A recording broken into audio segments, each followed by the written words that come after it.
Breaking news మార్చి 6న Telangana cabinet సమావేశం కానుంది. కులగణన సర్వే, బీసీ రిజర్వేషన్, ఎస్సీ వర్గీకరణ చట్టబద్ధతపై ఈ సమావేశంలో చర్చించనుంది. పార్లమెంట్లో 42% బీసీ రిజర్వేషన్ల బిల్లు ఆమోదంపైన డిస్కస్ చేయనుంది కేబినెట్.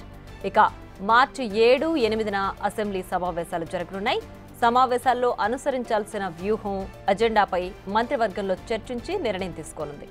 ఇక మార్చి 9న ఢిల్లీకి సీఎం రేవంత్ రెడ్డి, మంత్రులు, ఎంపీలు వెళ్లనున్నారు.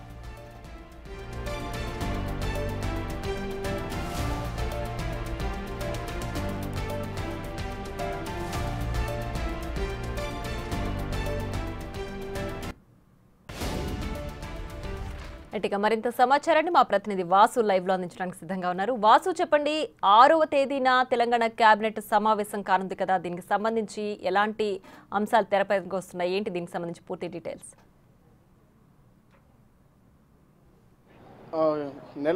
వచ్చే నెల 6న సంబంధించి కూడా అసెంబ్లీ సమావేశాలకు సంబంధించినటువంటి ముందు కూడా కేబినెట్ సమావేశం హాజరు కాబోతుంది. ప్రధానంగా కూడా కేబినెట్ సమావేశం సంబంధించి కూడా కొన్ని కీలక అంశాలు ప్రస్తావనకు వచ్చే అవకాశం ఉంది.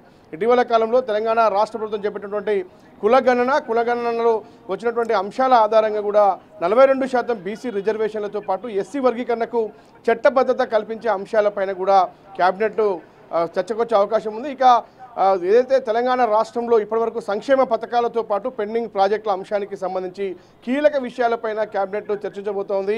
అయితే అసెంబ్లీ సమావేశాలకు సంబంధించి అంటే బడ్జెట్ సమావేశాలు కూడా ఉన్నటువంటి నేపథ్యంలో కూడా అంటే ముందస్తుగా అత్యవసర సమావేశాలు ప్రత్యేకంగా ఏర్పాటు చేయాలన్నా, లేదంటే అసెంబ్లీ సమావేశాల నేపథ్యంలో కూడా బడ్జెట్ సమావేశంలోనే వీటిపైన చర్చించాలా, తీర్మానం చేయాలన్న అంశంపైన కూడా ఒక క్లారిటీ రావాల్సింది. అయితే మనకంతున్న సమాచారం మేరకు ముందుగానే 7, 8 తేదీల్లో కూడా అసెంబ్లీ సమావేశాన్ని ప్రత్యేకంగా ఏర్పాటు చేసి అక్కడ ఎస్సీ వర్గీకరణ, కులగణనకు సంబంధించి 42% బీసీల రిజర్వేషన్ అంశానికి సంబంధించి కూడా తీర్మానం చేసి దాన్ని పార్లమెంట్లో పెట్టే విధంగా కేంద్ర ప్రభుత్వం పైన ఒత్తిడి తెచ్చే విధంగా ఖచ్చితంగా కూడా, ఎందుకంటే ఈ నెల వచ్చే నెల 10కి సంబంధించి కూడా పార్లమెంట్ సమావేశాలు ప్రారంభమవుతున్న నేపథ్యంలో కూడా ముఖ్యమంత్రి 9వ తారీఖున ఢిల్లీకి వెళ్ళి అక్కడ కొంతమంది మంత్రులతో పాటు ఎంపీలతో కూడా ఢిల్లీకి వెళ్ళున్నారు.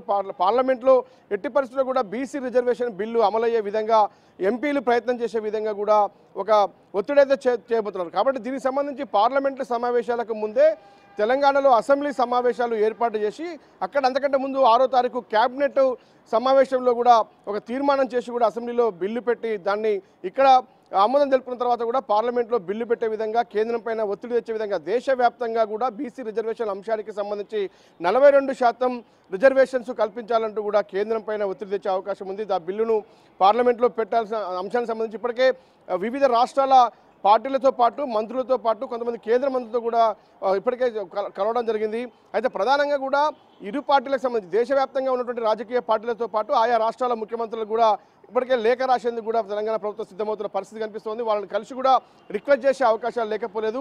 దీనికి సంబంధించి ఎంపీలతో పాటు రాష్ట్ర మంత్రులతో పాటు ముఖ్యమంత్రి కూడా ప్రత్యేకంగా దృష్టి సారించబోతా ఉన్నారు. కాబట్టి రేపు జరిగేటువంటి కేబినెట్ మీటింగ్ 6వ తారీఖున జరిగేటువంటి కేబినెట్ మీటింగ్ సంబంధించి చాలా కీలకంగా కాబోతుంది. ఆ తర్వాత అసెంబ్లీకి సంబంధించి 7, 8 తారీఖుల్లో కూడా జరిగే అవకాశం ఉంది. ఆ తర్వాత ముఖ్యమంత్రి ఢిల్లీకి వెళ్తారు. పార్లమెంటు సమావేశాలకు సంబంధించి ఈ కులగణన, ఎస్సీ వర్గీకరణ, బీసీ రిజర్వేషన్ ప్రధానంగా 42% బీసీల రిజర్వేషన్లు దేశవ్యాప్తంగా అమలయ్యే విధంగా చూడాలి. మరోపక్క కులగణనకు సంబంధించి కూడా దేశవ్యాప్తంగా చేయాలి. మొట్టమొదటి రాష్ట్రంగా తెలంగాణ నిలిచిన నేపథ్యంలో కూడా ఇది దేశవ్యాప్తంగా అమలు చేయాలన్న అంశాన్ని కూడా తెలంగాణ కాంగ్రెస్ పార్టీ, తెలంగాణ ప్రభుత్వం కేంద్రం పైన ఒత్తిడి తెచ్చేందుకైతే ప్రయత్నాలు సాగిస్తుంది. ఈ నెల 7, 8న అసెంబ్లీ సమావేశాలు అయితే ప్రారంభం కాబోతున్నాయి. ఆ తర్వాత 10న పార్లమెంటు సమావేశాలు ప్రారంభంగా ఉన్న నేపథ్యంలో కూడా ఈ అంశాలన్నీ కూడా అక్కడ లేవనెత్తే అవకాశం కల్పిస్తా ఉంది. Priya, Vasu, thanks for the updates.